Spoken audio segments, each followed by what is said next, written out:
Good afternoon. Delighted to be joined by Devon Jones, marketing strategist. Devon, thanks for taking some time out of your busy day to talk to us. Yeah, the pleasure's all mine. Um, let's get right into it. Tell me a little bit about what I would love to know is exactly what do you do? Marketing strategist is quite a round title. I'm sure there's many subtitles under there and a lot that goes on under that shelf, if you like. So tell me a little bit about what you do, how you got where you are, where you're from, and tell me what makes Devon Jones today. Okay. Cole's Notes version of, I guess, is that when I was in high school, I didn't really fit in with much of the direction that, the common thread was for everyone to, go to college and get a job and, work there for 40 years and then die. It did not match with my aspirations or ambitions in life. So, um, I dropped out. I went on to try my hand at a multitude of different jobs and positions across a variety of different industries, and quickly found out that I am um, not a fan of the system. So, after 38 jobs, I decided to go out on my own, and I started a photography business. And simultaneously, as you may have picked up from the background here, I have a bit of an interest in music, and so I also launched an independent label. So the real estate photography kind of gave me a hand at understanding very intimately one specific vertical and how they work to accomplish the goal of selling or helping people buy homes. But that at the same time, I had this experience of working with creative people, artists, musicians who had absolutely no sense of business or what to do to market themselves or build a brand. And so I'm working with the tangible and intangible simultaneously. And in that um, little over a decade of time, I was fully immersed in reading as many books as I could, attending as many seminars, buying online courses, and I probably spent at least $50,000 in the last 5 or 10 years on just a variety of different educations, and all of it has kind of led me down this path of understanding human behavior and psychology, but then how it relates to storytelling and the creative aspects of how businesses reach the people that they're aiming to serve. And so I kind of curated this um I guess foundation of transferable skills, as I'll put it. And so those transferable skills that I've pulled from all these other experiences, I've kind of collected into um, a pocket of services that I kind of call a sustainable content model. And so that has been the foundation that I've built Seven Tree Media, my media company, off of. Also, the things that I still do. I don't run the record label anymore. Now I just act as more of a consultant and a manager in the kind of music business. But I started exploring some other verticals like real estate, a little bit more seriously, and lead gen and that type of thing. And then I found myself in an AI startup doing some podcasting work, and so I'm just really starting to find my way independently as a marketing strategist. And so to kind of come full circle on the whole thing, the idea of me being a market strategist is, from at least from my perspective, me being able to curate all of these different experiences from all of these different verticals and putting them together into something that I think is a very comprehensive approach, omni-channel approach to marketing, that is both data driven and storytelling and narrative based, that helps businesses reach their audiences so that they can serve them and generate more revenue.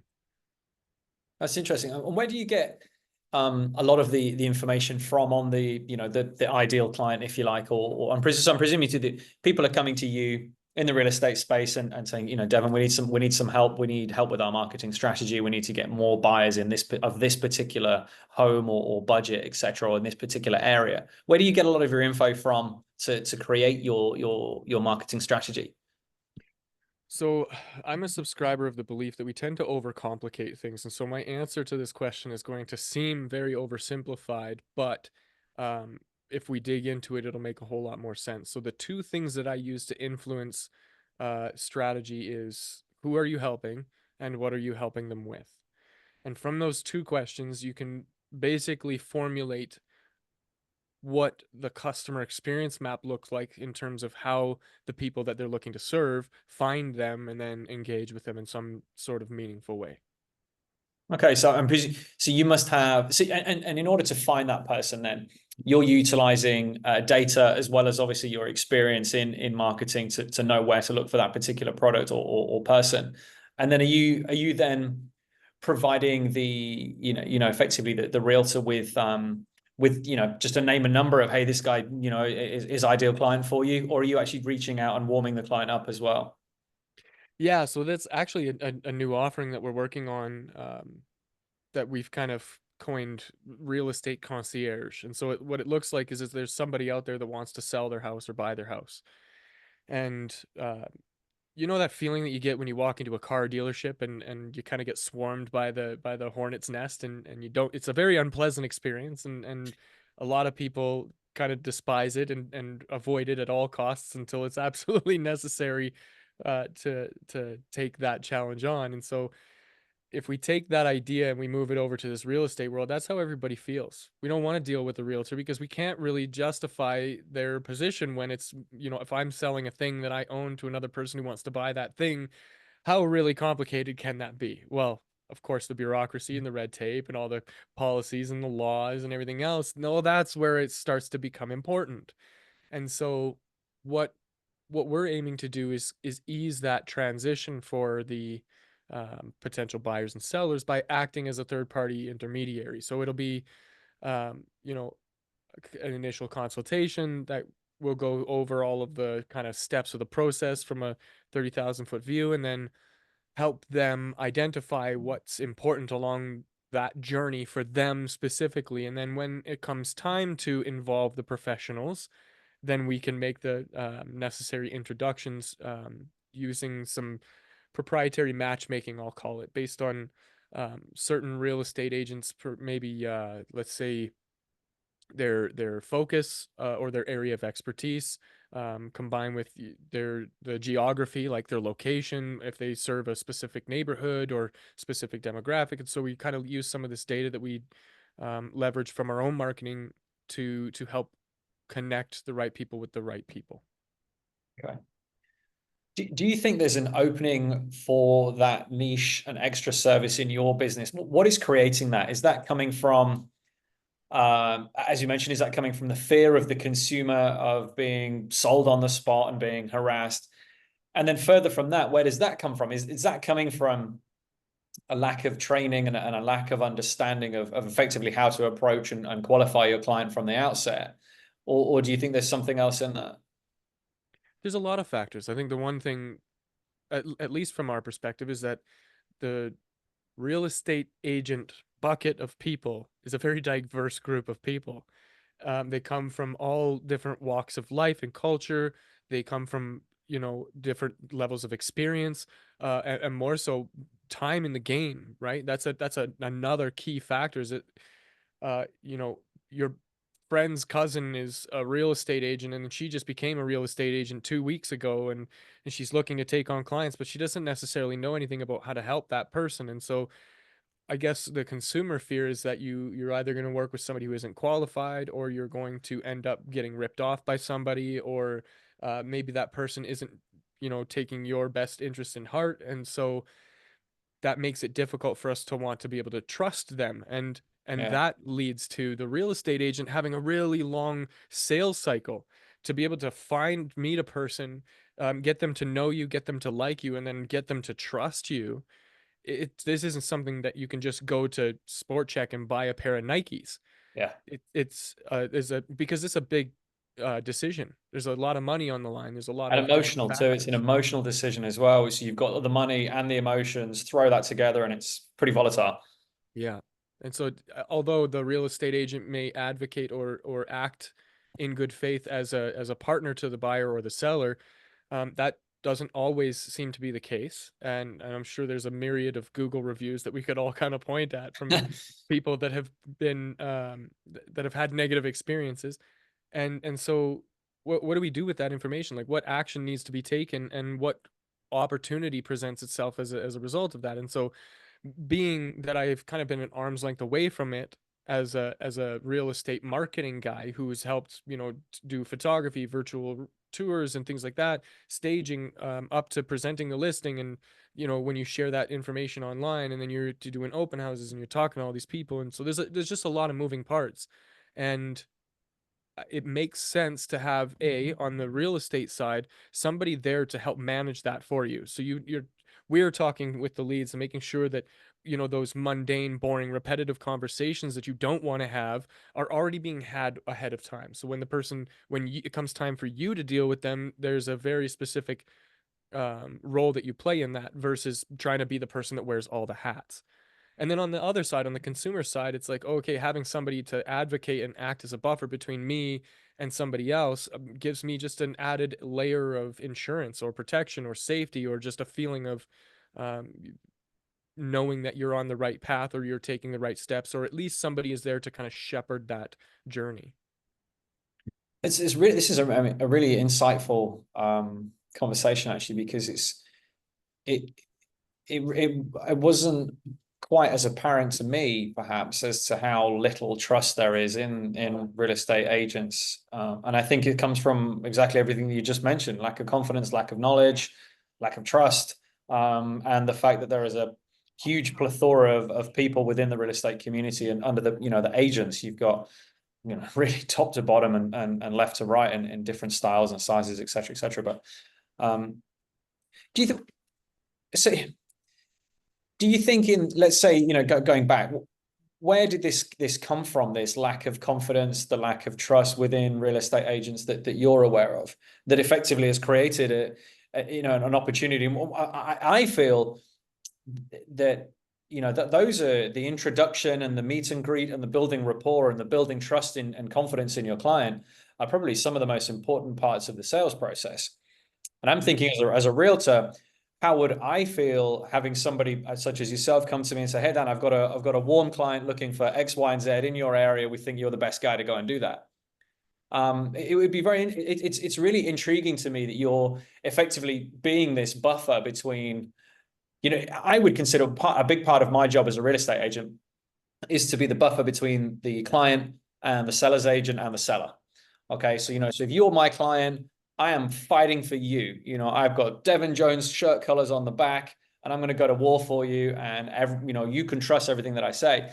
But it's interesting to understand that that's absolutely not the case of what you're seeing in your market. And I just want to try and get, where did that come from? Okay.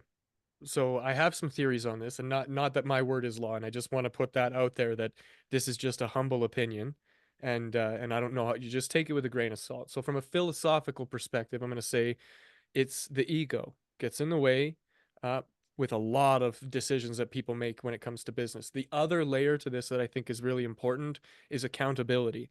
So I'm going to use this as an example. There's a thing that I became present to accidentally, just because I was somebody who was lucky enough to experience it. I went to Disney and I brought my son, and we were walking around, and I don't know if you've ever been to Disney, but it's a very expensive endeavor. And so we tapped out at a certain point, and we're kind of halfway through the day, or maybe 2/3 of the way through the day, and it's kind of hot out.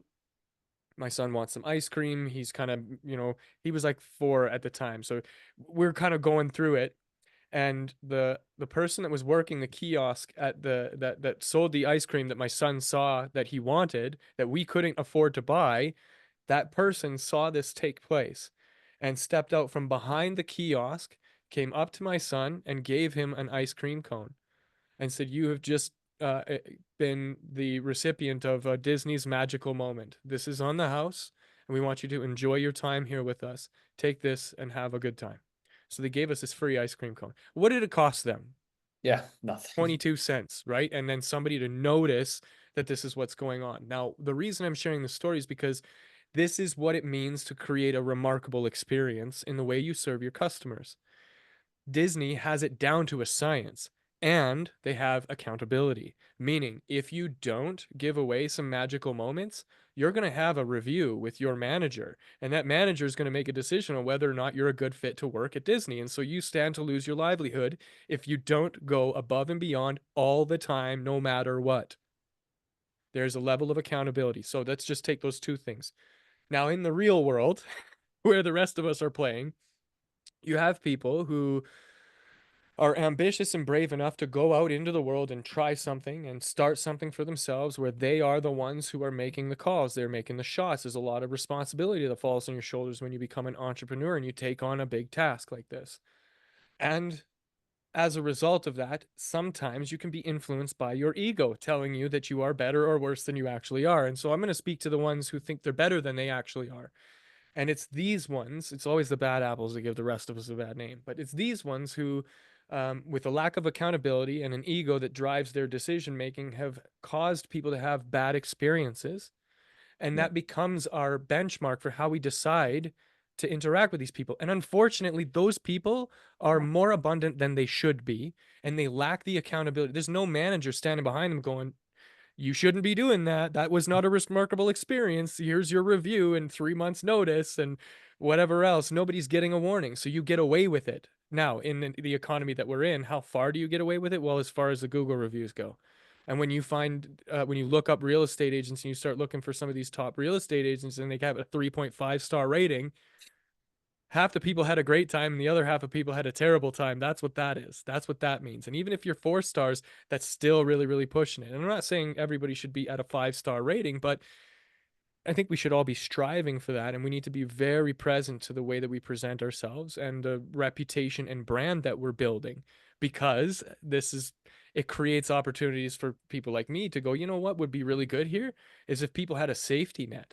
If people didn't have to worry about losing everything and having to start all over again at their own expense because of one bad apple. And so we play the role of being the accountability by going, hey, the only way you get referrals from us is if you meet that you got to be this tall to ride the ride. So Yeah. that's kind of the approach to it and why it makes sense for all parties. And then beyond that, there's the obvious things that you benefit from. Like you don't have to spend any money on marketing. You only pay for the lead once it's a done deal. You don't have to go through all the work and headache of testing your messaging and creating content to put on YouTube and Facebook and all this other stuff. You just have somebody that's like, hey, Greg, I got a guy that's a good fit for you. Here's where how far we've got him down the process. It's your turn. Take over from here. We'll make the introduction, and then you take them from there, and then you go to bat for them, and you fight for them, and you do what you do instead of having to worry about all that other stuff. And so there's just so much benefit from having that kind of that type of player in the game. Interesting. Did you did you create this new chapter within your current business from thinking that it's a good idea, or because you saw people are asking you for it and you're thinking, oh, actually we don't offer that, but maybe we should at some point, and that snowballs into, hey, this is a new offering that we have. Yeah, I'm not a genius by any measure. So what I will say is that we stumbled into it by doing all of the other things. So, spending time going to real estate agents being like, "Look, this is what you need to be doing to do your marketing."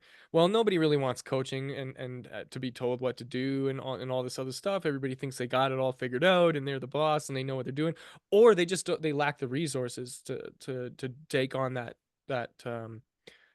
challenge. So there's a kind of a duality that existed there where it was like, okay, well, if you can't afford the $600 a month for a $20 a day ad spend to start generating leads, plus the $500 fee that it takes us to manage your ads, if you can't afford that $1,100 a month bill, and because maybe you're just not really good at what you do because the leads that we get, you can't sell, you can't close, and now they're bad leads. And, oh, these are all people that wanted to buy and sell a house. That's why they're here. So where does the accountability fall? Is it our fault for getting bad leads, or is it their fault for not being able to do anything with those leads? Or is it a patience thing, right? 'Cause like you said, the sales cycle is just long sometimes in these engagements. And so it takes time to build that relationship and to make those connections. And realtors don't necessarily have that because you got to get this deal done this month, or you're not paying your rent, or you're not paying your mortgage, or you're not covering the groceries and the heating. So like I totally get it. So now it's like, well, what would it look like if we were to take on that risk because we have the resources? Yeah. If we were to go out there and spend our own money and find those leads, and then we would have the conversations with them to qualify them and make sure that they're a good fit, and then we connect them with the right people and we're the ones accountable for it. So there's a lot of risk there on that front. Yeah. What would it look like? Would that be valuable to people on the other side? And it turns out it is. Yeah, I think it's interesting. I was talking to somebody who probably is a competitor of some description into what you do, and we were talking about lead generation and passing on the leads, and James was actually telling me that he listened in to some of the calls that the realtor was making. The realtor came and said, "Oh, these leads aren't any good. Nobody's buying." 50% of them were called once and left with it. That was it. Some of them sent out a mailer, didn't even call them. And then others, he jumped on he was on the phone calls with them as kind of a listening in, I suppose, if you like, and heard a recording of the calls and was just quite frankly embarrassed about the minimal minimal level of experience and ability to talk to somebody, build rapport, basics, ask qualifying questions, etc., which was incredible actually. There's definitely a number of different problems, and I think you hit the nail on the head. Is that a lot of these people who are the bad eggs, if you like, with the egos and the lack of accountability, um, these are the people who need the training the most and need your services the most. And these are the people that are the least likely to want to do it. Right. And probably have been scratching through the last 2 or 3 years just because the market was on fire. And, you really had to work hard not to be successful in the last few years, I think, in real estate for sure. So there's a few people that are still working, working towards that. And, yeah, it'll be interesting to see what happens. We're going through a bit of a lean spell at the moment, and I do think that's going to benefit the industry by weeding out a bit of the bad blood and bad apples, as you said. Um, what if there is one single thing? There's probably not. There might be a number of things, but what do you wish you knew when you started doing this that you now know? What would have really helped you, I suppose, accelerate or get a steeper learning curve? Oh, this is a good one. Okay. There is no magic bullet. There is no one thing that is going to do the thing that's going to check off all the boxes for you to grow your business. You cannot think that there is going to be a magic wand that anybody's going to wave. There's no course. There is no agency. There's no specific trick or tactic or strategy that's going to make this work for you. The only way that it works is by gluing together all of the uh, potential ways that you can be connecting with the people that you're serving, and then leveraging that omnipresence to be able to build that brand reputation, to create a list of marketing qualified leads, people that you can be marketing to. And these aren't ready, they're people that aren't ready to buy it, right? So you have to make that distinction. Not every lead is somebody that's ready to go right now, and it's your responsibility to work them into that position. Well, that's the And thing. some, And if everybody bought today, that's going to be great. You're going to have a stellar 2024. But yeah, where's your money in 2025? Because you sold all the houses. So you've got to keep that conveyor belt of where is money. And the guy that's buying in 6 months comes in, and you need to treat him with as much respect and nurture as you would with the guy who's buying in the next 30 days, because he's going to pay your rent in March next year. And, right. and that's my take on it. And I don't think a lot of people do that. Yeah. So you have to create content for social media. You have to write blogs for SEO. You have to have an active CRM to make sure that you're keeping track of all of these relationships in some sort of meaningful way so you can attribute the things that you're doing to the results that you're getting. You have to be, to some degree, trained on how to sell and how to work with people, because it doesn't happen on that first phone call. The thing that I learned the hard way was getting on a call and expecting or thinking that once I'm on this call, I'm going to close a deal right now. I've never, in my entire 20 years being in this ecosystem, I've never made a call on that, or a close on a first call. It has happened. The best I've done is like 5 calls, Yeah. right? It took several times of me talking to somebody and really getting to know them. And on that first conversation, uh, not going too deep either, keeping it from this perspective, like, hey, like, I don't know if I even like you. I don't know if you like me. I don't want to work for somebody I don't like. And I've had that before, where I was desperate for work and I took on anything and everything that came my way. And I'm beaten and bruised, and I got some broken bones as a result of that. Then and I that's another one of those hard lessons to learn along the way, is that not everybody's a good fit, and you got to get really, really clear on who you're helping and what you're helping them with, so that you can frame your messaging, so you can frame the work that you do in such a degree that it's going to attract that person to you rather than you going out and chasing people all the time. Yeah. Yeah, that's that. I think I very much agree with everything that you said. I think it's it's understanding that it's not a magic ride and there's not a magic phrase that's going to close every deal for you overnight. People forget that salespeople are very lazy, especially once you've tasted a little bit of success. You want more money and less work, which in my experience, my sales career, it definitely didn't work like that. It was along, it was 2 or 3 years down the line, you can maybe think about taking your foot off the gas a little bit. But again, a majority of that only comes when you've hit certain thresholds, or you've built up enough success that you've got a bit of a referral network going for you now. Um, it is very, very interesting that people have that mindset, I think. Um, have you ever had a coach or a mentor in your workspace? Uh, uh well, yeah, that's a tough one. So directly a coach or a mentor, I can say like I've had people in my life like a guy like David Schmeichel who led me to my first mastermind, and in that mastermind I experienced incredible transformations for myself and for my professional and personal life. Beyond that, though, I'll tell you this: somebody said to me early on in my life, I'm pretty sure it was my dad's. You're the some of the closest people that you keep around you, and I having that ingrained in me very early allowed me the perspective to be really thoughtful and mindful about who it was that I surrounded myself with. And I'll be honest, sometimes I surrounded myself with questionable characters who weren't serving, my future in any sort of way, and nor I theirs. But I had a moment in my life post divorce where I was kind of looking at everything and wondering where am I going here with all of this, and I lost a lot of my social circle in all of that and found myself quite isolated and alone, and not oh poor me kind of perspective, more like oh this is a great time for me to start doing some reflection and some of that work that I've been avoiding all along.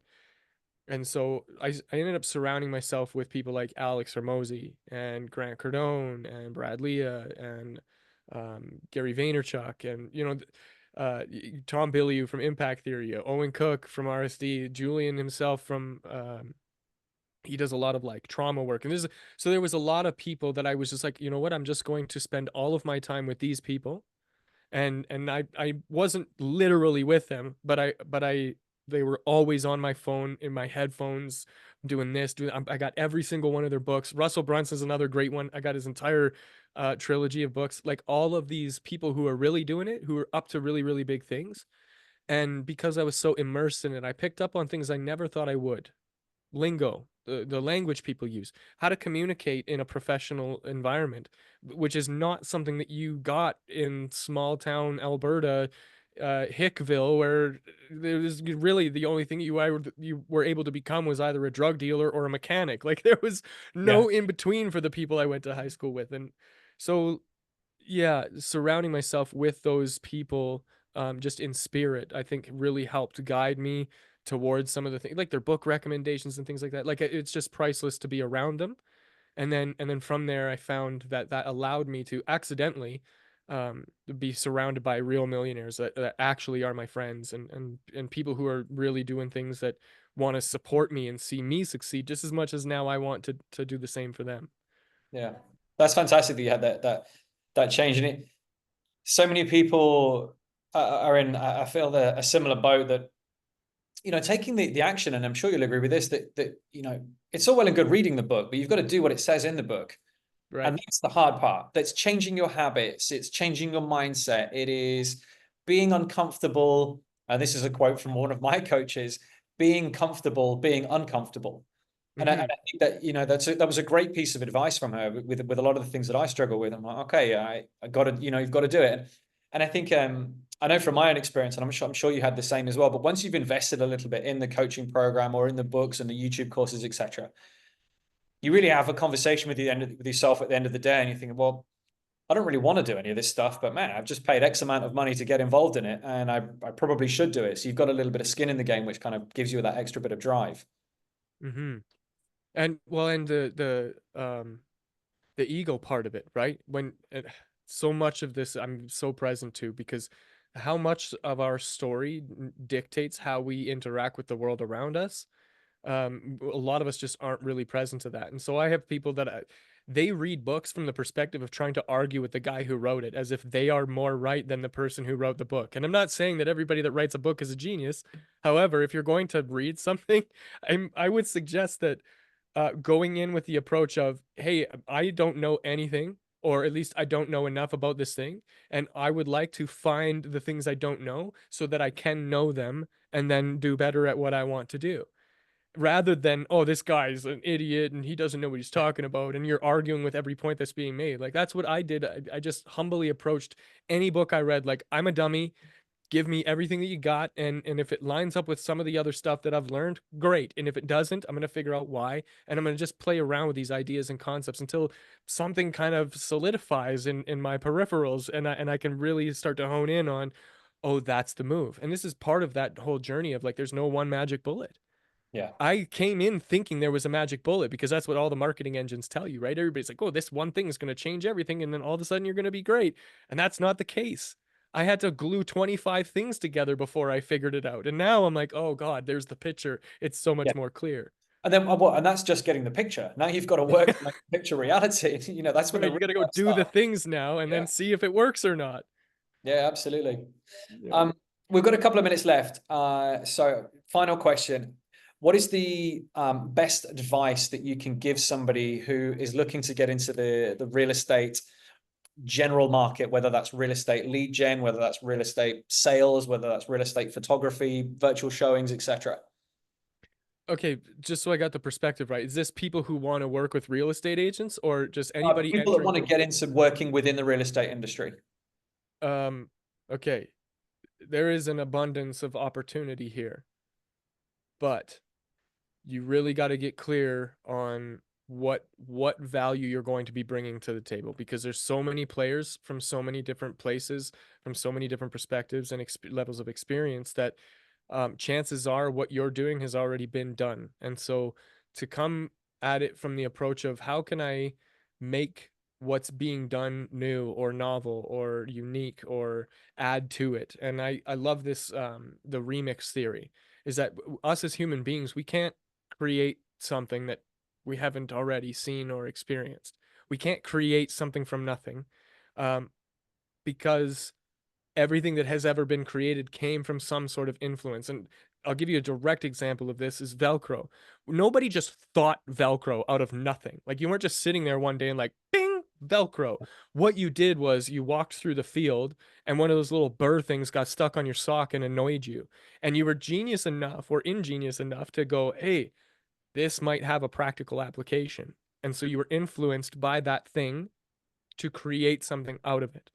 So go out into the world and look for ways that you can borrow, adapt, and change ideas so that it will be in service of the people that you're trying to help.